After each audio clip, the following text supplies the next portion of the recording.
تێپەڕ دەبێت بەسەر پەسەندکردنی 400 ملیارەکە لە ئەنجومەنی وەزیرانی عێراق. بەڵام تاوکو ئێستا نەگەیشتەوە پێی زانیاریەکان وەزیری دارایی تەیف سامی تاکو ئێستا ڕەزامەندی نەداوە لەسەر نادنی 400 ملیارەکە کە پێشتر لە ئەنجومەنی وەزیران پەسەند کرابوو. لە بەرنامە ئەمڕۆ قسە لەسەرەوە دەکەین بۆ 400 ملیارەکە نەگەیشت. ئایا حکوومەت هێرێم ئەوەی کردووە بە پاساو بۆی کەموچەی مانگی 12 دابەش نەکات و بچێتە ساڵی نوێەوە. پێشتر لەلایەن پارتی ویکێتی و میدیای گۆڕانی شەڕێکە بوو لەسەرەوەی کێ خاوەنی و 400 میلیارێکی کێ هێناویەتی و بەڵام ئێستا خۆیان بێدەنگ کردووە ناچن سۆراغی بکەن لە بەغداد. لەگەڵ هەرێک لە بەڕێزان دکتۆر ئەمین بەکر پەرلەمانتاری پێشووی عێراق، هەروەها دکتۆر کاروان حەمە ساڵح پسپۆڕی کارگێڕی و ئابووری سەرسەرم پرسە دەکەین. سوپاسی ئامادەبوونتان دەکەین. بەخێر بێن. کاردی دکتۆر ئەمین لە جەنابتانەوە دەست پێ بکەم سەبارەت بە 9 ڕۆژە 400 ملیارەکە لە ئەنجومەنی وەزیران دەنگی لەسەر دراوە. هۆکاری سێ تاکو ئێستا نەگەیشتووە و پێشتر شەڕێکیش هەبوو لەسەرەوەی کە کێ ئەمەی بەدەستێناوە. سەرتا سڵاو لە بینانی بەرنامەیە. سوپاس. ئەوەی کە بەلای منەوە سیر نییە لە دۆخی عێراقدا ئەم حاڵتانە دروستە بێ ڕای جیاواز هەیە و زۆرێک لە وەزیرەکان زۆر جار ئەو سەلاحەتی خۆیان تەنان جاری وایە ینی خارجی سەلاحەتەکانیشە هەندێک عیناگیەکەن و هەندێک هەڵوێستی جیاوازیان هەیە. هۆکارەکەی دەگرێتەوە بۆ ئەوەی کە حکوومەتی عێراق حکوومەتیشی فرە لایەنە و کۆمەڵە پێکاتی حزبی سیاسی جیاوازی تێدایە و هەر یەکێک لەم حزبانە بە جۆرێک هینەکەی خۆی ئاڕاستەکە واتە هەر یەکێک لەو وەزیرانی کە هەڵوێستی هەیە بە حزب سیاسەکانیان ئەوەندە نەبەسراونەوە بە قەراری ئەنجومەنی وەزیرانەوە. بەڵام بەڕای من ئەمە بابەتە کاتی دەبێت و ئەو پارەیە هەر تێپەڕێنرێت دێت بۆ هەرێمی کوردستان. مهم ئەوە نییە و پارەیە کە دێ مهم ئەوەیە ئەو عەقڵیەتە چییە بۆ وا بیرەکاتەوە کە لە بەغدا هەیە و هۆکاری ئەوە پاڵنەری و عەقڵەتی کە لە بەغا بۆ شوێ بیر لە کورد دەکاتەوە. ئایا خەڵکی هەرێمی کوردستانە مافەکانی خەڵکی هەرێمی کوردستانە حەسوودی پێدێ یاخود هەڵوێستی هێزە سیاسەکانی هەرێمی کوردستانە کە زۆر بە خراپی مامەڵەیان لەگەڵ هەموو دۆسیەکان کردووە وایان کردووە کە ئەو جۆرە عەقڵێتە لە بەغدا عەقڵێتێکی باڵا و بێوا بیرکاتەوە. باش بەس لە ڕووی یاساییەوە کاکتۆر ئێستا ئەنجومەنی وەزیران دەنگی لەسەر داوە دەڵێن چەند وەزیرێک بۆ نمونە دەنگیان پێ نەداوە بەڵام دوای بە زۆری نەپەسەند کراوە ئەو 400 میلیارد. وەزیری دارایی ئێستا واژووی نەکە. ئەگەر وەزیری دارایی واژووی نەکە بەپێی یاسا سەرۆک وەزیران دەسەڵاتی ناردن و خەرجکردنی پارەی هەرێمی هەیە بەپێی یاسا وەزیری دارایی کە قەرارێک لە ئەنجومەنی وەزیرانی عێراقی دەرچێت لە عێراقدا دەوڵەت لە عێراقا و پێی دەسووریش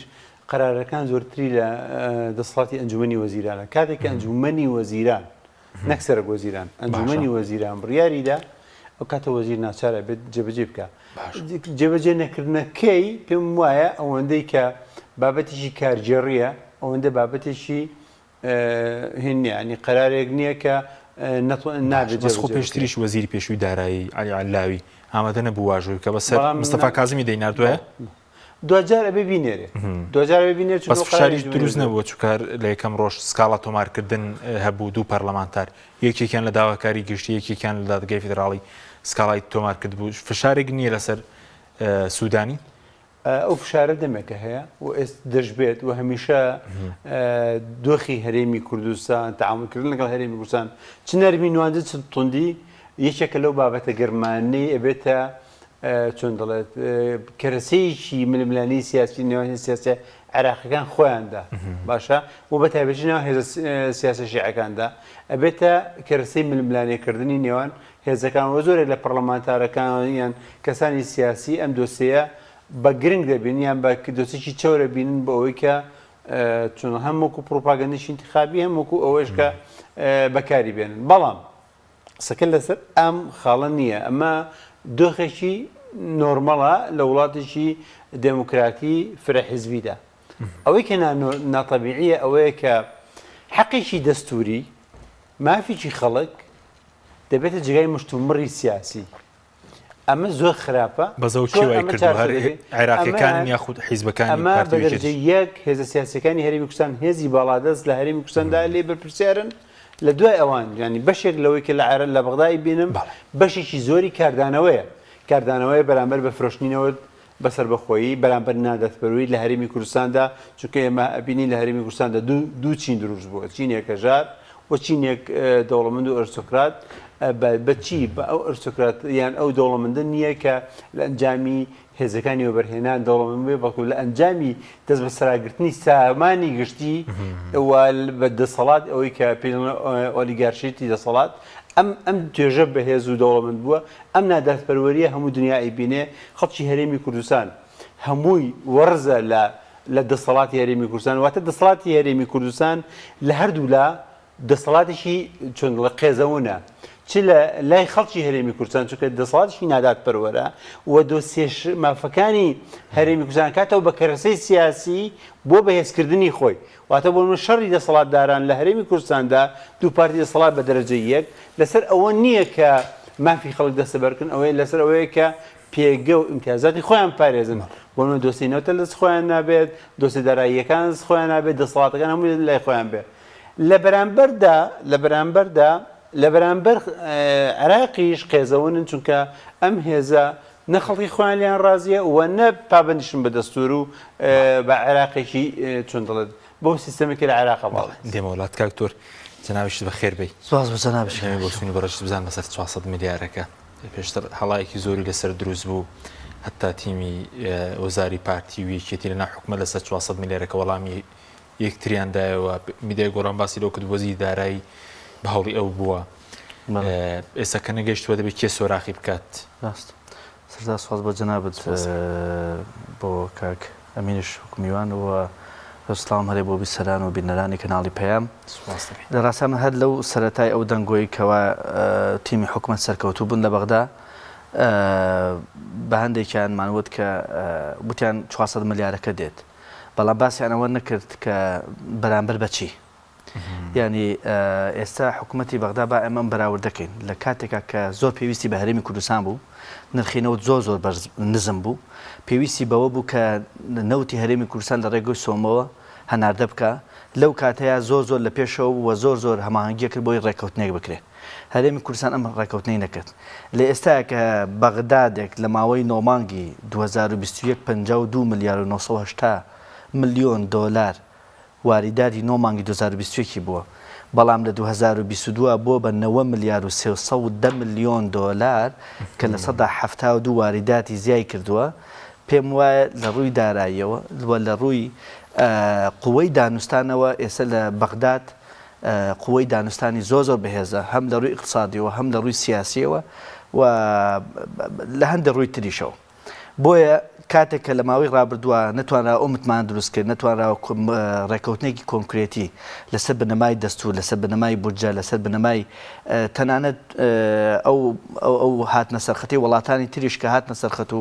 بەڵام جێبەجێ نەکرا ئەمە وای کردووە لە ئێستاە بۆ هەرێمی کوردستان قورس بێ کە دانوستانەکە بباتەوە لەگەڵ بەغدا سادەترین شتیان ناردنی ئەم پارێ داراییە کە ئێستا بەغدا زۆرترینشت کە هەیبێ پارەیە زۆر کەمان بەڵام بۆ نایلێرە لە بەرەوەی خۆی لە قووەتە ئەبینێت چونکە لە عیلمی دانوستانە چۆنە ئەڵێ من بۆت ناکەم بەس کە بۆت ناکەم تۆ ئەتوانیت چی بکەی یعنی هەرێم ئەتوانێت چی بکە بەرامبەر بەغدا حکوومەتە تەشکیل بووە بەرلەمانە هەموو شتێکە تەنها شتێک ئەوەیە کە هاوکاری بێ بەوەی بودجەی 2023 تێپەڕێنێ وەکو ساڵانی ڕابردوو چونکە زۆر پێویستیش پێ نیە بەڵام بەپێی ئەو ڕێکەوتنە سیاسی کراوە لەگەڵ هەندێک لایەنی شیعە کە لەوانەیە بودجێش تێپەڕێن چونکە پارەیەکی زۆر هەیە لە بودجێ ئەم ساڵە 2023 کە تەنها ئەمە حکوومەتی عێراقی چاوەڕێی نییە وڵاتانی دراوسێ و وڵاتانی تریش چاوەڕێی ئەو پارە زۆرن بۆیە لێرە هاوکارن یان با بڵێن ئێنە سەرخەت بۆ ئەوەی هەرێمی کوردستان و بەغدا ڕێکەوتنێکی سیاسی کۆنکرێتی نا لە چوارچەوەی عێراق ڕێکەوتنێ لەسەر ئیمزاکردنی بودجەی 2023 ئیتر ئایا ئەگەر ئەم پارە بێ وەکو شیرینێکی سەرەتاییە وەکو 2022 2021 یان ئەوەیە ئەمە و قسەیەکی تر هەیە حەزەکەم ئەوە باسکەم کە ئایا خودی هەرێمی کوردستان تا چەند هەنگاوی ڕاستەقینە ئەنێ بۆ ڕێکەوتن چکە من قسەیەکی ترە بەغدا نەڕازیە بە ژماری موچەخۆرانی هەرێمی کوردستان کە ژمارەکان زۆرە نەڕازیە بە ژمارەی پێشمەرگە و نەڕازیە بەو ئیدارەدانەی سنوور و داهاتی ناوخۆی نەڕازەیە بەو شێوازی فرۆشتنی نەوتە یعنی لەزەر زۆر مەلەف تەنانەت لە ناوچە جێناکۆکان خاڵی ناوکێک تەنانەت لەسەر هێڵی ئەنتەرنێت ئەمان ناوکۆکیانەیە کە ئەمانەیە خەڵک لەوانەیە وا بزانێت تەنها پرسە سیاسەکە بڕوا بکە هێڵی ئەنتەرنێت یەکێکە لە پرسە زۆر ڕئیسەکە قازانجێکی زۆریش تێدایە قازانجێکی زۆرە کە دابش کراوە لە نێوان هەردوو بە حیزبی دەسەڵات لە هەرێمی کوردستانە بۆیە ئەم هەموو شتە پێم وایە لە یەک مانگ و دوو مانگ قەت ئەمە حەل ناکرێت. بەس دکتۆر پێ دوایە ڕێکەوتنی ژووری تاریک دەرەوە یاسا هەرەنجامەکە 200 میلیارەکە لێدێت ئیسە بۆنم لە 2022 دوو جار هاتووە 200 میلیارەکە یعنی ئەگەر ئەم جارش بێت دوو مانگتر بدێتە چوار دەبێتە 4 مانگ لە کاتێکە ئەگەر ڕێکەوتنێکی گشتگیر کرابە هەرێم سودمەند دەبوو لەو سەبەتە گەورەی کە بە ڕێزت باسکەم بۆ 90 میلیارد دلار داهاتی عێراق بۆ لە ماوەی ئەم ساڵدا ئەگەر ڕێکەوتنێکی کۆنکرێتی بکرای ئێمە پێشتر وتمان 10 ساڵ پێش ێستا وتمانە دەست نەکەرەوەی کە ڕێکەوتن هەر دەست نەبرایە بۆ نەوت ئێمە ئێستا بەشێک ئالەمە هەموو ڕۆژێک لەم لە 1970 کە داهاتی عێراق زیای کردو بەشی هەرێمی کوردستانیش زیای ئەکات و نەوتی خۆشمان نەئەفرۆش وەتپارەیەکی زۆر ئاهات لە بەغداوە تێنشن چۆن بڵێن ینی گرژی سیاسیش لەگەڵ بەغدایە دروست نەبوو متمانەیەکی زیاد دروستم ئێستا کە ئەمە کراوە ئەوەی کە ئێمە باسی بکەین ئەم 400 ملیار بێت نەیەت کە قازانجەکە و کێ زەرەرەکە حکوومەتی هەرێمی کوردستانە بە دەسەڵاتداران لە هەرێمی کوردستانە بێت و نەیەت ئەوان خۆیان بەزارە من نازانم ئەوان ئەم دوانە لەسەر پشتی هاوڵاتیانی هەرێمی کوردستان ئەم شەڕایەکەن ئەگەر نهات دەڵێەوە بەغدای نەیناردوو موچە دواکەوت ئەگەر هات ئەڵێەوە هات و بڕێکی قەرز بووە و بڕێکی موچێکی پێتەرتی بکەین ئەی بۆ ساڵی 2023 یعنی بازاری هەرێمی کوردستان اقتصادی هەرێمی کوردستان دۆخی سیاسی دۆخی کۆمەڵاتی هەرێمی کوردستان وابەستەی بەوەی ناردی یا نەینارد و ئەوە ئەمە ئەشی سەلمێنێ کە بەڕاستی من لێ ئێستەوە ئیڵم باشە کە هیوادارمانە بێ ئەم کابینەیە هەرگیز بەقەدر کابینەکەی پێشوو مرونەتی نابێت لەگەڵ هەرێمی کوردستانە باشترین بەڵگە ئەوەیە ئێستا کابینەی سوودانی کابینەی سوودانی هەرگیز مرونەتی وەکو کابینەی کازمی نابێ بەرامبەر بە هەرێمی کوردستان چونکە ئێستا کابینەی ئێستا یعنی با بڵێن بلۆکێکی سیاسی بەهێز لە پشتێتی ئەمە یەک دوو و کەسایەتی سیاسی زۆر بەهێز لە پشتێتی کە نووری مالکیە کە مێژوویەکی ئەزانی چۆنی هەیە لەگەڵ هەرێمی کوردستانە باشترین بەڵگە ئەوەیە ئەوە تا ئەڵێ بە جۆرێک ئەینێرم کە ئەبێ وەزیری سەرۆک وەزیران بڵێ لە کەوانەیەکە بنووسێک کە لەسەر ڕاستباردی من و پارە هاتووە وەزیر دارایی داوای لە سەرۆک وەزیران کردەوە سەرۆک وەزیرانیش وەک گوتمان بلۆکێکی سیاسی زۆر بەهێز لە پشتێتی ئەمە ئەکایە ئەمە ناکات بە بەرامبەر بەچی بۆیە لە ڕووی دانوستان و هەرێمی کوردستان لاوازە لە ڕووی دانوستانەوە بەڵام ئێستش درەنگ نییە کە هەرێمی کوردستان پێویستی بەوەیە ڕێکەوتنێکی درێژخایەن بکات لەگەڵ بەغدادا چونکە بەپێی هەموو داتەکان نەوتی هەرێمی کوردستان بەرەو داشکان بەرەو کەمبوونەوە ئەڕوا نرخەکەشی بەرەو کەمبوونەوە ئەڕوا بۆی بڕیارەکەی دادگای فیدراالیەوە و زۆر هەڕەشەی تر بەڵام ئایا ئەگەر ئەمان خۆیان زەرەرکەن نایکەن بەڵام من بەداخەوە بێن دایمە هەرێمی کوردستان قوارەکە زەرەرەکە هاوڵاتیان زەرەرەکەن ئەوەشی کە لی دەرەچێت دەسەڵاتداران خاسان دەکەن باش دێمە وڵات کاک دکتۆر هەمین سەبارەت بە ئێستاگەر چوار وەزیری کورد لە ناو کابینەکەی سوودانیە جێگیری سەرۆک وەزیران بۆ کاروباری ئابووری فات حسێن لە پشکی پارتیە ئینتەرە ناتوانن فشارێکیش پێن بۆ ناردنی ئەو 400 میلیارد چەندە بەڕێزت پێ دوای کارگیرە چووکەنەوە ڕۆژ زۆر نییە ینی ئەو ڕۆتی ناتوەوە نی بەربەز نییە دوزر کە قەرارەکەی ئەنجومەنی وەزیران دەرچووە قەراری ئەوان فشاری تری چی بکەن ینی فشاری جێبەجێکردنەکەن حتمەن جێبەجێکردنەکە بابەتێکە ینی ئەو تەیب سامی پێشتریش مێژوویشی وای هەیە کەسێکە کەمێک معقدە لە ئیشی ئیداریدا و زۆر جاریش ینی چۆن دەڵێت دەمەرگیرێکی هەیە دەمەرگیری یام پیشەیانەیش دەکە وڵی من زۆر بە پیشەیی نازانم چونکە زۆر بە بەردەوامیشمان چی ڕوبەڕووی بوویتەوە ڕاستیەکەی شارەزای هەموو کولوکەلەبەرەکانی بوزدە و دارایی هەیە ئەمە بڵێن لە بەرەوەی زۆر دەمێک تەجروبەی هەیە تایب سامی بەڵام ناتوانم زۆر بڵێم زۆر تەکنۆکراتێکی دووربێن چونکە وەزیری دارایی ئەبێت سیاسەتیشی اقتصادی ڕوونیشی هەبێت کاتێک ئەم سیاستە ئابوووریە نبینی لە هیچ لە وەزیر داراییەکاندا ئەوانی پێشووتر باشتر بوون ئەو لە چیدا زیرەکە لە چیدا خەلەلی وەزیر دارایی عێراق زیاتر لە بابەتی کارگێڕی داراییدا زیرەکە ینی تایب سامی کارگێڕی دارایی مەلیسیا خەلەلی هەیە لە سیاسەتی ئابووریە ڕویایی درێژمەودای نییە بۆ کاریگەریە داراییەکانی هەر تەسەڕفێکی دارایی باش بەس خۆ پێشتریش کە بڵێ حسێن وەزیری دارایی بوو ڕێگری کردبوو ینی ئەو کاتە پارەیەکیش بێ لە سەدەمی ئەویشە زانی هەندێک جار سەڵاحێت کەسێک تۆ بۆن منە پێویستی بە ئیمزایەکە یا سەرۆکیی لیژنەیەەکە تاخیرە بێت و نایکە ئیتر تۆ تا قەرارێکی ئیداری دەرەکەی سەرۆکی و لیژنەیە گۆڕی زۆرە بێت ینی کاتی دەوێت ئەم من پێم وایە بابەتە بربەسەکە کارژێڕیە قەرارەکە درراوە و جێبەجێ دەکرێت ئەمە مهم نییە بەڵام ئەوەی کە گرنگە باشە ناکرێ قوتی خەڵکی هەرێمی کوردستان بکێتە چێشمی ململانی سیاسی و ویست و ناویستی وەزیرێک یان تەنانەت بەشیر وەزیرێک یان بەرپرسێکی ئیداری کارگێڕی لە بەغدا تەنانەت هێزێکی سیاسی لە ئێستا بەس بە دوو جار بە سیاسی نەکراوە جارێک لە بینی هەرێم و بەغدا جارێک لە بینی یەکێتی و پارتی ئەسڵان نێمە کێشەکە ئەوەیە کە ئەمە دۆخی هەرێمی کوردستان دۆخیشی ناتەندروستە من ئەمەی کە لە هەرێمی کوردستاندایە خۆ زۆر دەمێکە وتومانە ئەمە بە حکوومەت نابینم ئەمەی لە هەرێمایە دەسەڵاتە حکوومەت نییە واتە بە شێوازێکی دەستوری نا ئیشەکات نە ئیشی کردووە هەموو ئەبینی چ لە ڕووی کارگێڕی چ لە ڕووی ڕێخستن چ لە ڕووی دارایی لە زۆر بابەتی دیکەدا تەنانەت خەڵکی هەرێمی کوردستان سەرچاوەکانی دارایی هەرێمی کوردستان بەتەواوەتی نازانێت چی هەیە چی نییە تەنە نەکرد هێزە سیاسەکان نایزان لە ناو هێزە سیاسی باڵا دەستەکانی شەر چەند کەسانیشی پەنجەی دەستە ژمێرن کە ئاگیان لە دۆخەکە هەیە ئەمە قسە لەسەر ئەوە نییە کە هەرێمی کوردستان بە نە هەرێمی کوردستان هەتا ینی قڕقڕاگەی نەکرد گەندەڵە بەڵکو تەواو فەشەلی هێناوە لە بەڕێوەبردن لە دروستکردنی سیستەمێکی ئیداری کارگێڕی باش لە هەرێمی کوردستاندا نەک حکومڕانی هەر کارگێڕی باش نییە لە هەرێمی کوردستاندا دەبێت چی بکرێت دکتۆر بۆی هەموو جارێ ئەو کێشەیە دروست نەبێت 200 ملیارەکە دەبێت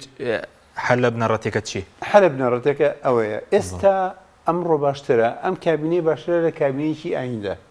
کابینەی پێشتر باشتر بوو لەمە بەم شێوەیە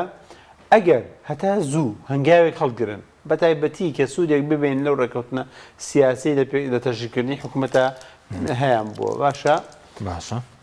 ڕێکەوتنێکی سیاسی فرێڕەهەند وەربژێڕن بۆ ڕێکەوتنێکی یاسایی لە بابەتە تایبەتمەندیەکانی دارایی کارگێڕی دەسەڵاتەکانی ینی بابەتی نەوت تەنانەت ئەمنیش تاکو دەگاتە بابەتە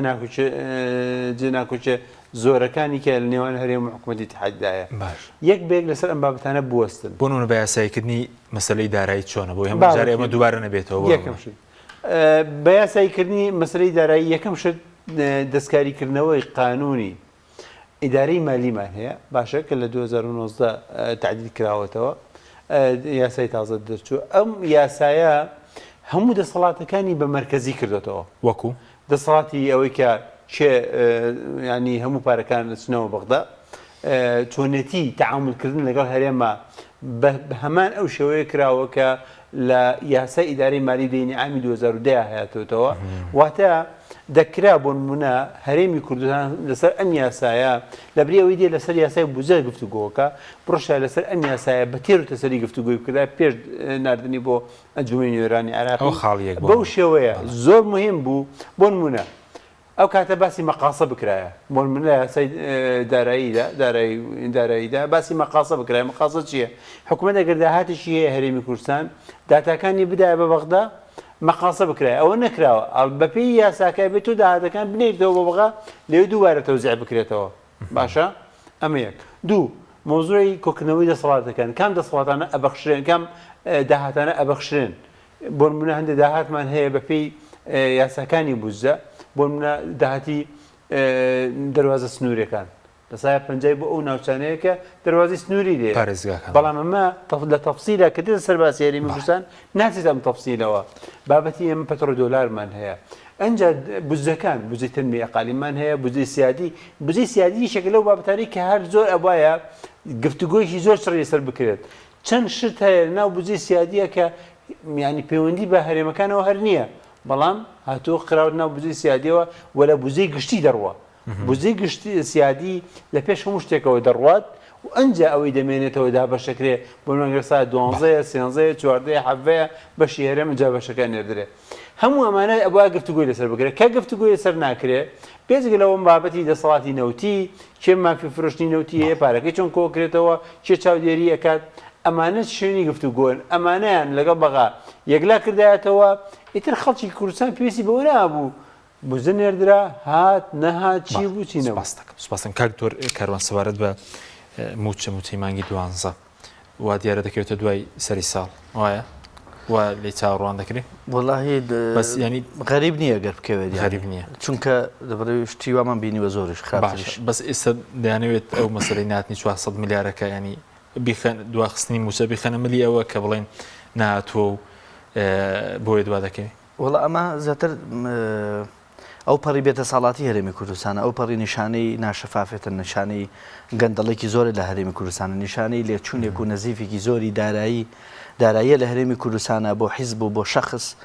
کە ئەمە وای کردووە حکوومەتێک کە لە شوێنی تر باسم کردو ئەمێت ئەکیدی لێکەمە بۆی زیاتر تۆزە شعور بیگری ئەم دەسەڵاتە کە باسم کردو تەنها لە 750 ملیۆن دۆلاری موچە تەنها بە بەرزبوونەوەی نرخی دۆلار حکوومەتی هەرێمی کوردستان مانگانە بەبێوی هیچ بکرێ و هیچ بفرۆشە 135 ملیۆن دۆلاری دەسەکەوێت تقریبا دەکاتە 200 میلیارد کەواتە بۆچی ئەوم باس کرد هەرێمی کوردستان 30 میلیارد 200 میلیارد 30 میلیۆن بوو بەڵێ ئێستا بە نرخی ئێستا کەواتە تۆ هەر بە تەنها بەرزبوونەوەی نرخی دۆلارەکە تۆ 200 میلیارەکەی بەغداد بۆ پڕ کراوەتەوە باشە بۆچی پێشەوەی نرخی دۆلار بەرز بێتەوە تۆ موچەت هەیە ئێستا نرخی دۆلار بەرز بۆتەوە و تۆ بە دینار موچەی بە هاوڵاتیان چاوەڕی 200 میلیارەکەی بەغداد بۆ ئەمان گرفتیان لەوە نییە کە موچەیان یا نایەن یان هاوڵاتیان چۆن فشارەکەن ئەوان گرنگ یەک ڕوئایەکی یەک بڵێن تاکتیکێکی سیاسیە پێم وایە کاک ئەمین لەوانەیە لەوێ بوو بێت تاکتیکەکە ئەوەیە کە بیانەوێ پیشانی بەغدای بن کە ئێمە پارەمان وان نییە ئێمە پارەمان زۆر نییە ئێمە پارەمان زۆر نیە نایانێ ئەمان لە ڕووی داراییەوە بخۆیان بەهێز پیشان بن بۆی هەمیشە بەغدا پارەیان بۆ بنێرە چونکە ئامانجی سەرەتای شۆڕشی ئەمان تا ئێستای حکومڕانیان ئامانجێمان پارە بووە کاک حەکیم قسەکە لەسەر ئەوەیە ئەگەر لە دەسەڵاتێکدا من بەڕاستی هەر بۆ نوکتە سێرجم کرد باشە وتم بگەڕێن بزانم دەوڵەتێک حکوومەتێک هەبێت لە عالەمە پرۆژە یاسای بودجێ نەبێت نایەنە نییە حکوومەتێک نییە لەسەر زەوی لەسەر گۆی زەوی باسی سۆماڵوانش دەکرا بۆش لەسەر زەوی حکوومەتێک نییە بودجەی ساڵانەی نەبێت بۆ ماوەی 9 ساڵ لەسەریە نەک ساڵێک 2 ساڵ چونکە ناکرێن تۆ دەستگایەک کۆمپانیایەک جارە خێزانێ بودجەیە تۆ ئەگەر حکوومەتێک نزیکی ئەوە 9 ساڵە پرۆژە یاسای بودجەی نییە لێرەوە ئەی بەسمەوە بەو ویستەیەک بەو تاکتیکەی کە ئەوان چاوەڕی 200 میلیارەکان پارەمان نیە 200ەکە هەیە و نییە ئەوە و ئەی بەستمەوە بۆ ئەو تاکتیکەی کە ئەمان زۆر مەیلیان بەلای ڕێکەوتنان نیە لەگەڵ بەغدا چونکە ئەگەر ڕێکەون دەرئەکەوێ ئەمان چیان هەیە چەند نەوتە فرۆشن چۆن ئەیفرۆشن داهاتیان چەندێکە داهاتی مانگان بۆ نمونە فەرمو سەیریکە ئەمە لێرە حکوومەتی بەغداد من باسم لەسەر خزمەتگوزاری بەغدا نییە باسم لە پێکدادانی تائیفی و مەزهەبی و هەموو ئەم شتانە نییە پێکدادام قسەم لەسەر ئەمانە دێکت بەڵام باسم لە مەسەلەی داراییە ئەو قیچە ئەڵێ ئەو قیچە شەفافێتی کە لەوێ هەیە و ئەو هەموو فرسەتی کە لە هەرێمی کوردستان هەیە و وڵاتان پشگیری ئەەکەن و لەولاوە ئەم پێکدادانە نەتائیفیەکە هەیە نەمەزەبیەکە هەیە هەموو ئەمە بەڵام ئێمە هیچ نەبێ ناتوانانی وەکو بەغدا سەیریکە لە بزانن لە مانگی یەکتاوەکو مانگینەوە مانگیەکی 2021 نووسراوە 4 میلیارد و 760 میلیۆن دلار داهاتی بۆ مانگی 5 میلیارد مانگی لێرە لە 2022 چوارەکە بۆ بە 8 پێنجەکە بۆ بە 8 پێنجەکە بۆ بە 10 هەموو بەم جۆرە بە دەقیقی نووسراوە لە سەدا چەند وایداتی زیای کردووە بەڵێ بەس فەرقەکە لە چیە لە بەغدا گەندەڵێکە چۆنە پارەکە بە شەفافیەت ئەچێتە وەزارەتەکان لە وەزارەتەکانە ئەدزرێ لە هەرێمی کوردستانە هەر بە ئاسمانەوە دیار نامێنێ بۆ لە بەرەوەی پرۆژە یاسای بودجەمانیە چونکە ئەوان هەر نایانەوێ هیچ شتێک دیار بێ نەگەوەی پارەیە دیار بێ وەزارەتی پلاندانان بیخوا یا لە ڕێی پرۆژەکانەوە بیخۆن ئەمان هەر یەکسەر پارەکە هیچی دیار نییە حیزب پارە ئەیا بە حکوومەت بە پێی چی چەند تەوێ بۆ موچە ئەو نەمەوێ ها ئەوە پارە بۆ دووسەکەی چاوەڕێ بکە چەند تەوێ بۆ فڵان شەقام ئەو نەتەوێ یعنی کە ئیشکالی ئەومان نییە ئیشکاریەوەی بۆ مانگی 12 موچە هەیە نییە ئەو مناقەشەیە نەکەین وڵی من تەسەوەرەکە بۆ ینی کە ئەوتم هەرێمی کوردستان پێویستی بە 200 میلیارەکە نییە ئەبێ ئەمە ئەم فشارەکەین کە ئەمە درۆیەکی گەورەیە هەرێمی کوردستان بۆ موچە پێویستە بە 200 میلیارد نییە یەکەم لە نەخێر هەرگیز ئەمە فشارێکە یعنی بە کورتەکەی باشە ئەمە بە بارمتەکردنی بە بارمتەگرتنی ژیانی هاوڵاتیانە باش بەرامبەر بە وەرگرتنی 200 میلیارد لە بەغدا هیچ مانایەکی تری باش کاکتۆر دەمەوێستنجی بەڕاستی بزان بەسەرەوەی کە ئێمە لە کوردستان کێشەی موچەمان هەیە و دووش سەبار بووی کاکتۆروتی مەیلی ئەویان لەگەڵ بەغدا ڕێ بکەون ئەم ساڵ پێشبینی چی بۆ 2023 بڵین من پێم وایە بەشی موچە پارە هەیە لە هەرێمی کوردستاندا باشە بە تایبەتی ئەگەر سێریشی بەرزبوونەوەی نرخی نەوتکەینەر چەند نرخی نەوتی هەرێم هەرزان فرۆشەکرێ بەڵام بەشی موچە پارە هەیە کە نایدەن هۆکاری سیاسی لە پشتە هۆکارێکی تریشی لە پشتاویشەوەیە ینی ئەمان لە ڕاستیدا ینی هەموو پارەکە بۆکو پێویست ناخەنە خەزێنەی وەزارەتی داراییەوە فترێکی زۆر لە بانکانی تورکیا ئەوە ئەمێنێتەوە تاکو کەی بیانەوێ بۆ شێوەی نەقلیەکەن بۆ قەراری سیاسی حزبی یان حزبی زیاد لە پشتی خەرجکردن و ئیدارەدانی بابەتی داراییە لە هەرێمی کوردستاندا تەمەن وەزیری دارایی دەسەڵاتەکانی پێویستە بۆ پارێکە دەکەوێتە بەردەستی وەزیری دارایی هەرێمیان بەڵێ هەرێم بەڵێ پێویستە بۆ پارێکە دەکەوێتە بەردەستی بەڵام سەرچاوی پارەکە لە کوێوە دێت بەشی زۆری فرۆشی نەوت و گومرگەکانە ئەوش بۆ خۆتان زانێەوە هەمویان ینی ئەوەندەی سێکتەری حزبی دەستی بەسەراگرتو ئەوەندە ینی ئۆرگانی حکومی هێنین ینی ئیداری نادەن واتە قەرارەکە قەرارێکی حزبی باشە بەزەگە 200 میلیارە کات کاکتۆر بابەتی 200 میلیارد 200 میلیارەکە کاکە حەجمیان لە ڕاستیدا 200 میلیارەکە شتێکی زۆر کەمە حەقی هەرێمی کوردستانە خەڵکی هەرێمی کوردستانە بەڵام بەڕاستی بەداخەوە ئەم بابەتە بۆتە بابەتێکی ئەسڵەن خۆش نییە کە باز بکرێت بۆ خۆش نییە کە باز بکرێت لەبەرەوەی کە ئەمە مافێکی زۆر سروشتیە ینی مانای تیان نییە بە دەستکەوت جا هەنیشان باسی ئەوەی بکەن کە ئەمە بکەم بە دەستکەوت کە لە خەڵکی هەرێمی کوردستان هەموو مانجێک بەهۆی سیاسەتی عینادی یان سیاسەتی بەرژەوەند خوازانەی ئەم دوو دەسەڵاتە باشە 700 میلیارد دیناری لە دەستە جاگەر 200 لەو 200 میلیارد دیناری بۆ بێت کەواتە هێشتا ئەمان 500 میلیارد دیناریان زیان لە خەڵکی هەرێمی کوردستان داوە باش ئەمە دەستکەوتە یا ئەمە تاوانە بەرامبەر بە خەڵکی هەرێمی کوردستان ئەمانە تاوانبارن بەرامبەر بە خەڵکی هەرێمی کوردستان ئەمە وەکو دەسەڵاتەکە بەڵام بەرامبەر ئەوەش بەغداش زۆر کەم تەرخەمە نەک زۆر کەم تەرخەمە زۆر بە خراپی دەوێت سوود لەم دۆخی دارایی هەرێمی کوردستان وەرگێت و ئەم بابەتی وەرەقە داراییە بکاتە کارتێکی فشار بۆ ئەوەی تەنازول بە ئەم نەکرد دەسەڵاتەکان کێشەکە لەوەدایە ئەوان لەگەڵ دەسەڵاتە ڕێکن ئەوە تا حکومەت تشکیلەکەن ڕێکەوتن نەکەن بەیەکەوە بە بەردەوامی سەردانیان هەیە کێشیان نییە بەڵام ئەوان کە ململانێ دەکەن لەسەر مافە دەستوریەکانی خەڵکی هەرێمی کوردستان ململانێ دەکەن نێوانیش بەشدارن لە سزادانی خەڵکی کوردستان بەڵێ بەغداش بەشدارە لە سزادانی خەڵکی هەرێمی کوردستان بە جۆرێکی تر هەمیشە ینی تەعنوتی یان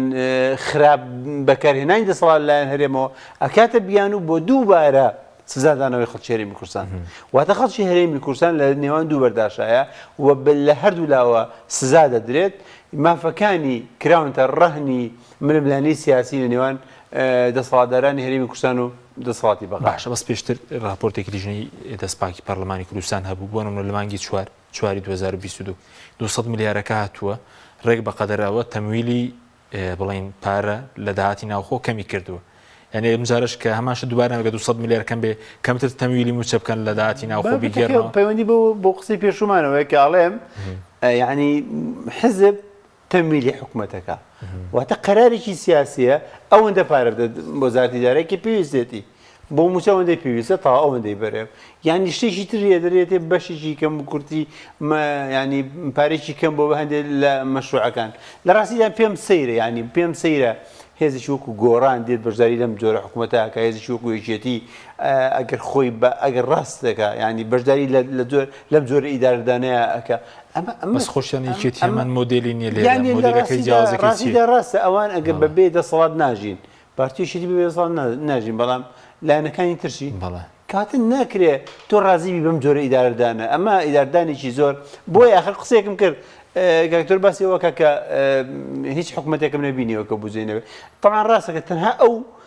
هینانە ئەو جۆرە حکوومەتانی کە زۆر فاشیلن ئەوەی کە لوبنانە کە چەند ساڵێک بزیان نەبوو لە هەندێک وڵاتی تری وەکو سۆماڵ و ئەفغانستان ئەمان نجاربار دووبارە سەریەکەوە تۆمارکراوە ساڵە سەریەکەوە دو ساڵ و سێ ساڵیشە بۆ بە سەریەکەوە بە سەریەکەوە بەڵام ئیشکالەکە لێرەدا نییە بێش کەمە ها ینی بەقەدەر هەرێم نییە 9 ساڵ ئیشکالەکە لەوەدا ئەمەی کە ڕاستیەکەی بەڵێ زۆر بابەتەکە پەیوەندی بۆ آخر لە ئەوەی کە لێرەدا هەیە لە هەرێمە هەیە لە لوبنانە دۆخێکی زۆر ئاڵۆزتر هەیە تا ئێستا ناتوانێت لەسەر هێن لەسەر ئاڵۆزی زۆر کۆمەڵ ڕێکەون ئیشکالەکە لێرەدایە ئەمەی هەرێمی کوردستان حکوومەت نییە کەواتە تۆ گرەی لە چیەکەی حکوومەت نییە دەسەڵاتێکە کەیتر نەداراییەکەی ڕێکخراوە نە سیاسەتێکی ئابووری معلومی هەیە نە سیاسەتێکی گومرجی معلومی هەیە تەنانەت لە ڕووی ئەمیشۆ بە خۆمان زانین تو دوو زۆنی و دوو دەسەڵات و دوو ئیداری جیاواز سپاسان دەکەم بەڵێ بینەرانی بەڕێز ناوبڕێکی کورت و دوای ناوبڕەکە دەینەوە لاتان لەگەڵمان بمێننەوە تۆپ ئارت تاکە بریکاری تۆڕی میدیایی کۆمەڵ بۆ بەرهەمهێنان و بڵاوکردنەوەی ڕێکلام یەکێک لە خواردنەکانی سفرەی کوردی بریانیە خواردنێکی بەناوبانگ و بەچێژ جۆری زۆرە و خۆی بەتەنها بێ یا بەتەنهاش نەبێ زۆر خۆشە بریانی خۆشتر ئەبێت ئەگەر برنجەکەی برنجی مەحموود بێ برنجی مەحموود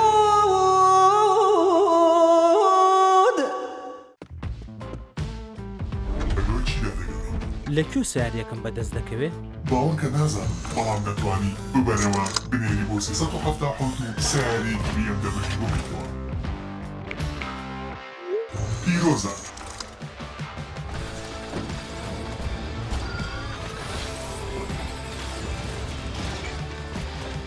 لەگەڵ کۆڕاک تۆ ملیۆنێریت.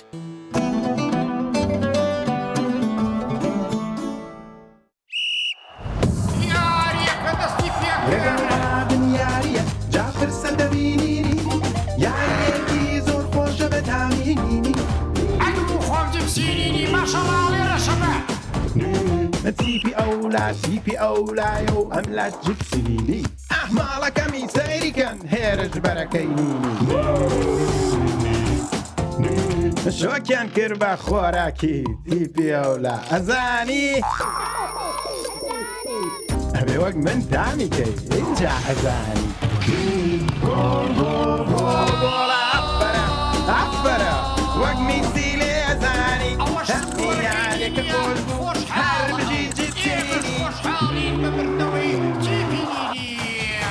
جبسینینی کامێکی لێیان دەکراو.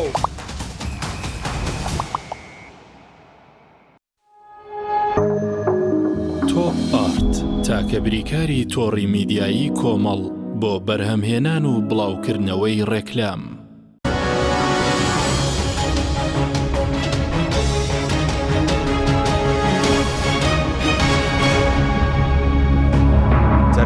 سڵاوتان لەبێت بینەرانی بڕست کاکتۆر بۆ 2023 باشنیچ چییە ئەم ڕووی ئابوووریەکەەوە بۆ هەرێمی کوردستان ڕێکەوتنێکی گشتگیر لەگەڵ بەغدار چەند ئێستا لەوێش بڵین پرۆژه یاسای بودجە نردنی بۆ پەرلەمان دوکاتەوە بەس پێشبین دەکرێت لە مانگیەک دوو پرۆژەی 2023 بودجەی 2023 بگاتە پەرلەمان هی هەرێمی کوردستان هی عێراق چارەسەرەکەت چییە ینی باشنی چارەسەر بۆ دۆخی دارایی وەڵاهی یعنی شتەکان زۆر ڕوونە کە هەرێمی کوردستان هەر ئەو کاتێک کە ساڵی پار کە ڕێکەوتنێک کرا لەسەر بودجەی هەرێمی کوردستان بودجەی عێراق یەکسەر ئێمە وتمان باشترین هەنگاو ئەوەیە کە یەکسەر هەرێمی کوردستان پرۆژە یاسای بودجەی خۆی حازر بکات بۆی بزانێت چۆن سوود وەرگێ لەو پارەی کە لە بەغداوەیە یەکەم شت کە ئەوە کە وتمان هەرێمی کوردستان کە یەکێک لە گرفتەکانی ئەوەیە متمانەی لە ڕابردووە دروست نەکردووە لەگەڵ بەغدا ئەبێ ئەم متمانەیە دروست کاتەوە چۆن دروستیەکات و خۆیان نەزانن چۆن تێکیانە خۆشیان نەزانن چۆن دروستیکەنەوە بەڵام ئەوان بیر لە قازانج و زەرەری دەسەڵات بیر لە قازانج و زەرەری خۆیەکات و بیر لە قازانج و زەرەری هاوڵاتی ناکاتەوە ئەمە یەکێکە لەوە کارەکان دوو ئەو دابەشبوونەی کە لە بەغدا هەیە ئێستا دابەشبوونەکە زۆر قوڵترە لە نێوان لایەنە سیاسی کوردەکان لە بەغدا ئەمە یەکێک لە گرفتەکانی تر لەناو خۆیان هەرج ململانەیەکن ئاسایە لە بەغدا ئەو دابەشبوونیش کە ئەیکەن لە پێناوی هاوڵاتیانە نەجارێکیت لە پێناوی حسە و بەشی خۆیانە خاڵێکی ترکەوە گرنگکە لە هەرێمی کوردستان ئێستا نەک گرفتی داراییمانەیەک ئێمە گرفتی پرۆسە سیاسەکەشمان خەریکە تووشی ئیفلیجیە بێ ئەوە ئێمەوە هەڵبژاردن دواخراوە ئێستا هەموو دەستگا شەریعەکان لە هەرێمی کوردستان هەمووی ماوەیان بەسەر چووە تۆ چۆن داوا لەمە ئەەکەی ئەڵێ ئەبێ یەکەم هەنگاو ئەوە بێ پرۆژه یاسای بودجە لە هەرێمی کوردستانە ئامادەکرێت ببرێتە پەرلەمان خۆی پەرلەمانەکە خۆی چەندی پەرلەمان ئەندام پڵان بایکۆتیان کردو لە بەری ماوەکەی بەسەر چووە بۆیە ئەوە پرۆسە سیاسەکەت ئەوە پرۆسەی هەڵبژاد نەکەت ئەوە پرۆسەی بودجەکەت کەنیتە ئەوە مامەڵەی حکومە حیزبە سیاسەکانی دوو دەست یەکێتی و پارتی لەناو خۆیانە کە ئێستا دۆخێکی ناوکوکیان هەیە و وا خەریکە ئەگەنەوە نەتیجەیەک بگەنە سەر مێزی گفتوکە ئەوە پەیوەندی خوانە لەگەڵ بەغدا ئەوە دابەزینی نرخی نەوتە دابەزینی بەهای نەوتی هەرێمی کوردستانە بۆی بڕیارەکەی دادگای فیدراڵیەوە ئەو هەڕەشەی تر کە بەڕاستی زۆر خەتەرە ئەو بڕیارەیە کە دادگای ئەو تانەیە کە لە داوایە لەسەر ئەو شەریکەی کە بۆری بۆ دۆتیتوی کا گواستێتەوە و نەوتی هەرێمی کوردستانە گوازێتەوە 8 ساڵ ئەم داوا هەیە و ئەگە ئەم داوای یەکلا بێتەوە لە مەسلحەتی عێراق بەڕاستی دوور نییە عێراق ئێستا دڵی بەو داوایە خۆش بێت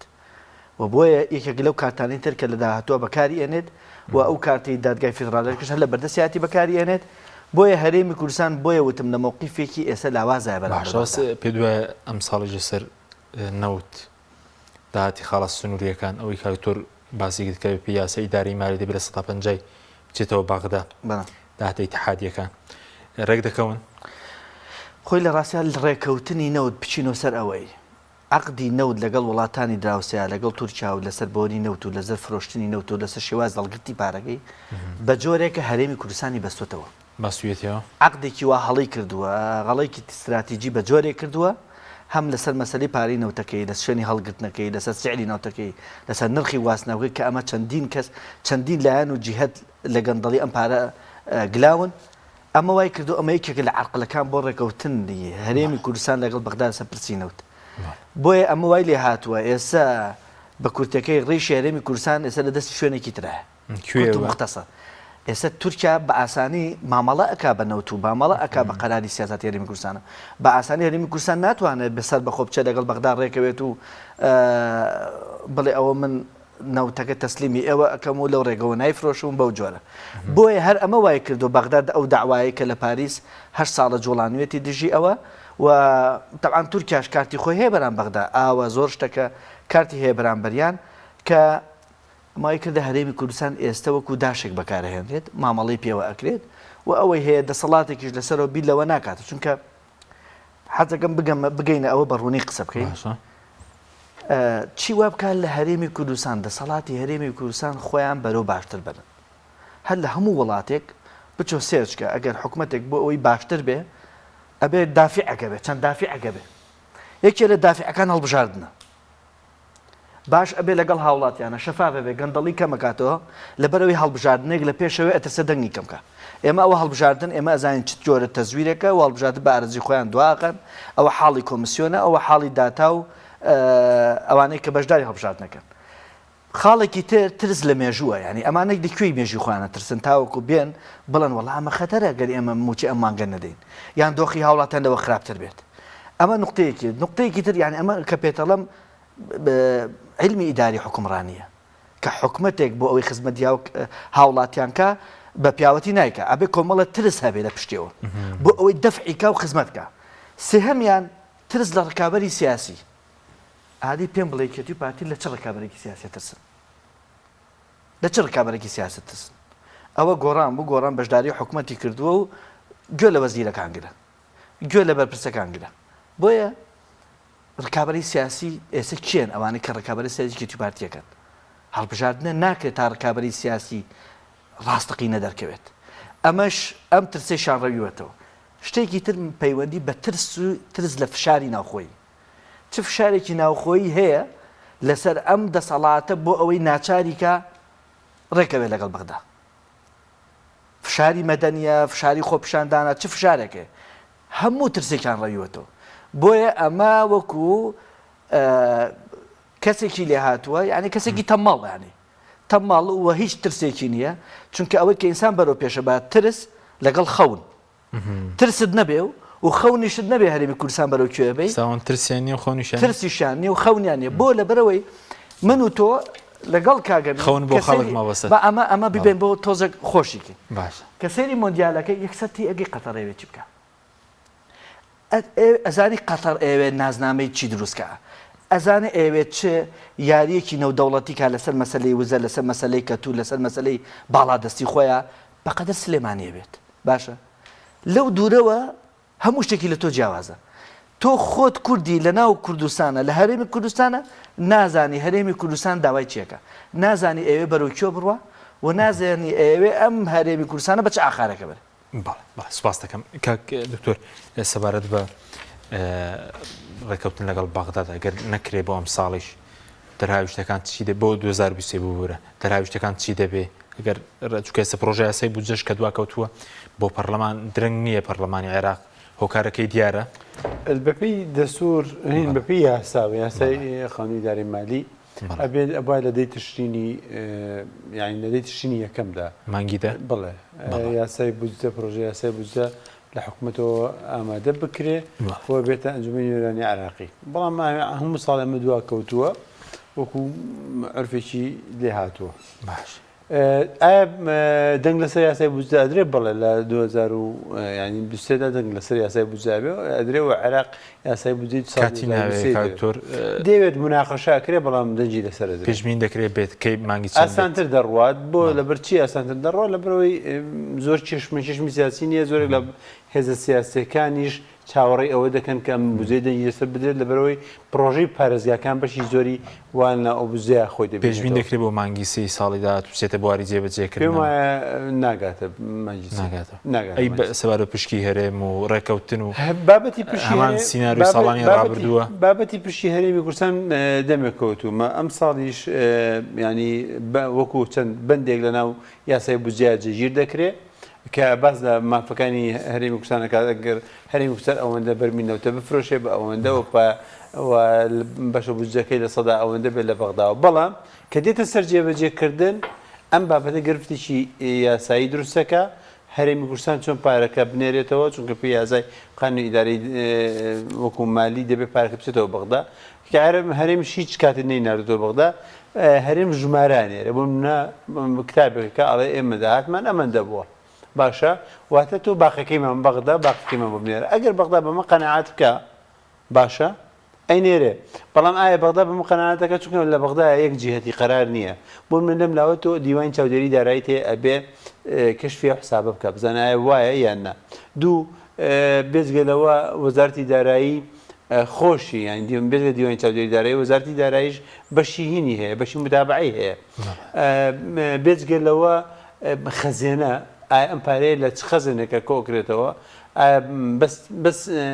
ینی تعامل لەگەڵ ئەم ڕقەمە ئەکات یا خودنا یا تەدقیقیەکە ئەگەر تەدقیق بکرێتەوەتە بێ چاوەڕێ بکە لیژنە بێتە هەرێمی کوردستان بزانێ ئەم پارەیە وایە یاوانە یا هەر ڕەشوچی باوەڕ بە ژمارەکە هەرێمی کوردستان بکە لە هیچ شوێنێک هاتەنانن لە دەوڵەتە فیدراڵەکانی زۆر دەوڵەتی فیدراڵی هەیە لە دنیادا باشە ئەوە نییە کە تۆ ڕقەمێکت بۆ بەیەکسە باوەڕ بێ بکەیت مافی ئەوەت هەیە متابعی بکەیت و تەدقیقی بکەیت هەرێمی کوردستان تا ئێستا ڕێگەی بەم تەدقیقە نەداوە کەواتە ئیشکال بۆ جێبەجێکردنی یاسای بودجە دروستە بێ بێزگە لە مەسەلەی نەوتیژەوە بابەتە سەرچێکەیە دەسەڵاتی فرۆشتنی نەوت کە جێبەجێ دەبێت کە ئیشکالەکەی دروستە بێتەوە لە دوو شتا خۆی بینێتەوە یا ئەوە تا لایەنی عێراقی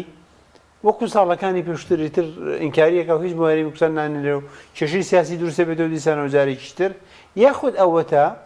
بەپێی ئەو ڕێکەوتنێکە کراوە تەفاومێکی زیاتر هەیە گوێ لێگرتنیی زیاتر دەبێت حکوومەتی عێراقی بڕێکی زیاتر پارە بۆ هەرێمی کوردستان ئەنێرێ زیاتر لە 200 ملیار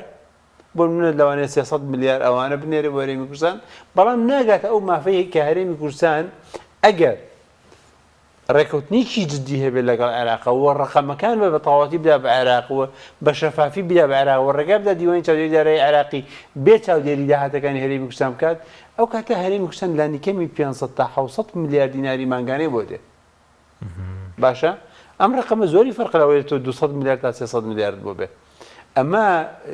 ڕنگدانەوەی هەیە لەسەر ژیانی خەڵک لەسەر بەدۆخی بازار بەزگە ڕێکەوتنێکی گشتگیر بکەن سەر و تریلیۆن دێت وەکو ساڵانی ڕابردوو ئەگەر سێریکە ئەگەر ڕێکەوتنیی تەواو بکەن باشە هەرێمی کوردستان داهاتەکەیشی ینی نەنێرتە بەغدا بەڵام بەڵام ڕێگە بدات عێراق تدقیقێکی تەواوی بکە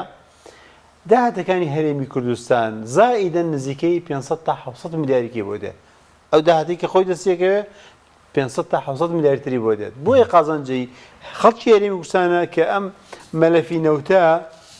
لەسەر مەلەفی نەوت لەگەڵ بەغای ڕێکێ بە تەواوەتی هەتا ئەگەر ڕۆژێ زووتر ڕێکەوێت ژیانی خەڵک زووتر باشتر دەبێت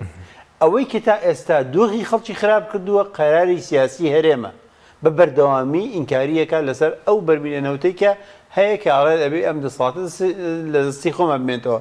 مانەوەی دەسەڵاتی نەوتیژەوە با هەمومانزانانی کە لایەنگریەوەن دەڵێن پەیوەندی بە ئابووری سربەخۆ ئاسایشی نیشتیمانی پێگەی هەرێمەوەیە احترام هەیە بە قسەکەی بەڕێزت بەڵام ئابووری سربەخۆ درۆیەک بوو کە بۆ خۆڵکردن چاوی خەڵک وەگرنا لە ڕاستیدا ئەوەی کە ئێمە هەمانە ئێستا ئابووری سەر بە تورکیایە باشە ئابووری سەر بە کۆمپانیەکانی نەوتە ئابووری تەسلیمکردنی داهات و سامانی گشتیە بە کۆمەڵێک مشەخۆری سیاسی ناوخۆیش کە بۆ منە کاکە کۆمپانیەکەی این کۆمپانی هێڵی گواستنەوەی کار باشە گواستنەوەی قەت بووە سەرگوەزیران کۆمپانیای گواستنەوەکەی خۆی بێت فرۆشتنی یان گواستنەوەی نەوت بداتە کۆمپانیەکەی خۆی ئەمە لە هاتەنانەت لە ئەلفوبێ ئیدارەیە یعنی ڕێگە پێنەدراوە کەسێک کە دەسەڵاتێکی ئیداری هەبێت مامەڵە لەگەڵ خۆیان بکە مامەڵە لەگەڵ کۆمپانیەکی خۆیان بکە لە سەدانەوەی داهاتی نەوت بۆ کرێ بۆ ریێ لە سنووری کوردستانی کار و ڕۆژنەفتە کار ڕۆژنەفتە سوپاس دەکەم کاکتۆر سوارەت بادوە پرسیاری بێ ئەو ململای سیاسی کە هەبوو ئێستا بەڕێزوست بەرەو خاوبوونەوە دەڕوە باسیەوە دەکرێت کە پارتی ڕەزامەندی دابێت لەسەر گۆڕینی ئەو وەزیرانێکی یەکێتی پۆستەکانی کە دەیان گۆڕێت کۆبوونەوەی پەرلەمان بکرێت دوای پشۆکانی سەری ساڵ ئەمە کاریگە دەبێت لەسەر ژیانی خەڵک یاخود هەرڵایەک بوو لە پێناو خۆیان دروستیان کردبوو بۆ کۆمەڵێک بەرژەوەندی دیاریکراوە وڵای شتەکان ڕوونە ئێستا زۆر شت ناشارێتەوە زیاتر بەرژەوەندی شخصی تیا بوو بەرژەوەندی حزبی تیا بوو ململانەی تەنانە ململانەی ئەمنی و ململانەی حزبی و ململانی سیاسی لەناو خۆیانە ئێستا بە نێوەندگیری وان نزیکە بنەوە لەوەی کە بچنە سەر مێزی گفتوگۆ دیقەت بە لەسەر گۆڕینی فلان پۆست و فلان شەخص هەموو ئەم ناجیگیرە سیاسە کە دروست کراوە کە دۆخێکی دروست کردووە کە تەبعاً دابەشبوونێکی تەنانەت کولتوری دابەشبوونێکی سیاسی دابەشبوونێکی کۆمەڵایەتیشان لە هەرێمی کوردستانە دروست کردووە کە ئەمە گرفتەکە دابەشبوونی هەر حیزبی نییە ئەم دابەشبوونە شۆڕ بۆتەوە بە جۆرێک کە خەتەرناکە بۆ داهاتوو و ئەم بەدڵنیایی و ناجێگیری سیاسی ململانەی سیاسی چکە و ململانەی نیە سیراع ململانەی سیاسی ئەوەی لەڕێی هەڵبژاردنەوە بێت تاکە ڕێگای ململانی هەڵبژاردن ململانی سیاسی دوو ڕێگای لە هەموو وڵاتان لە ڕێگای خزمەتەوە فلان وەزیر باش خزمەتەکە معارەزە باش ڕخناگرێ وەزائیدەن ململانەکە ئەگوازێتەوە دوای ئەوە لە هەموو کۆتایی هەموو 4 ساڵ جارێک یا چەند ساڵ جارێک ئەوە ئەگوازێتەوە بۆ هەڵبژاردن لە هەڵبژاردن جارێکی تر ململانی سیاسیەکەنەوە بەس بەڕاستی کە ئەمە ئەیکان ینی ململانی ئەمنیە ململانی سیاسی سیراع ئەمەی ئەم سیراع یەکتر سڕینەوە ئێستا لەوانەیە هەردووکیان هەستیان بەوە کرد بێ ئەم بێ ئەو بسرەتە ئەو بێ بەسەدە ئەم دۆخە دروستە بێت چونکە ئەمانە وابەستەی کۆمەڵە دەوڵەتی ئەقلیمی و بەرژەوەندی ئابووری و بەرژەوەندی سیاسین بەڵام دوجار لەبەر ئەوەی ئەمە لە ساڵی 1970 تا ئێستا ئەمە 32 ساڵە ئەمانە کۆمەڵە بەرژەوەندی ئیقتصادی و شخصی و بنەماڵی لە پێناوی بینانە هەیە هەرگیز ناگەڕێنەوە ئەوەی لە خۆیانی تێک بن شەڕ دروست بێت دوجار هەر ئەبێ بچنەوە سەر مێزی گفتوگۆ ئەویش لە پێناو خۆیانە ینی پریشکی ئەم سوودەی کە لە بینی خۆیانە ڕێکەون بەر هاوڵاتیان لەویا بەریانەکەوێت کە ئیستیقرارەتێکی سیاسی ڕەبتی هەیە بە ئیستیقرارەتی ئابووری ڕەبتی هەیە بە ئیستیقرارەتی دەرونی کۆمەڵایەتیشەوە بەڵام ئەوەی کە گرنگە ئەمە چارەسەرێکی هەرگیز ڕیشەی نییە بەڵکو ئەمە چارەسەکردنی قەیرانە بە دروستکردنی قەیران و ئێستا قەیرانی تریشان دروست کردو بۆ دابشکردنی کۆمەلگا لە جندەرەوە بیگرە تا مۆزوعی تر کە ئەمە هەمووی بۆ دابشکردنی کۆمەلگایە باش ئەوکو دو پرسێژ ئەو نزیکەی 2 مانگ زیاتر خوبات تەڵەبانی بایکۆتی کردووە وەکو خۆ دۆک چاودێک بۆ دڕون بۆ بایکۆتی کردووە زانیمان لەسەر چیە ینی چاودێ ینی بایکۆتەکە لەسەرەوە نییە لە بەری موچی هاوڵەتە شخصیە بایکۆتەکە لەسەرەوە نییە لەبەرەوەی کە ئێمە ڕائیکی ترمان هەیە بۆ ڕێکەوتن لەگەڵ بەغدا یان ناشافافێتە هەیە ئەمە ململانەیەکی حیزبیە بەڵام ئەگەر یەک مەجال بێت لەسەر ئابووری سەرخۆ من تکا ئەەکەم لە مۆلا نەوتری ئابووری سەربەخۆ هەم لە ڕووی علمیەوە غەڵەتە هەم لە ڕووی زاراوە غەڵەتە ئابووری سەربەخۆ کەوتت سەربەخۆ ئابووریش بێ یعنی تۆ بتوانی قەراراتی اقتصادی و سیاسی بەدەستی خۆت بێ هەرێمی کوردستان ناتوانێت بەرهەمی تەماتە زیاکە بەبێ ئەوەی برز بە دەوڵاتانی دراوسێنەکە ئەگەر هەموو پارەکەش لە بەغداوە بێ نێت هەموو نەوتەکە خۆشی بفرۆشە پارەکەش بە دەگریفانی خۆی ئابووری سەربەخۆ نییە ئەمان هەوڵی دارایی سەربەخۆیانە دارایەکەشان بۆ مەیسەر نەبوو ئێستا ئەوەی کە هەمانە گیرفانی حیزبی سەربەخۆی و جیاواز داون بۆ گیرفانی حیزب بوو دەستخۆڵ سوپاس بۆ بەرزان دکتۆر کاروان را دکتۆر ئەمین بەکر سوپاسی ئەمەدەبووتان سوپاس بەزەنابێت سوپاس بۆ بینیرانی بەڕە سوپاس بۆ هاوکاران خواتان لەگەڵ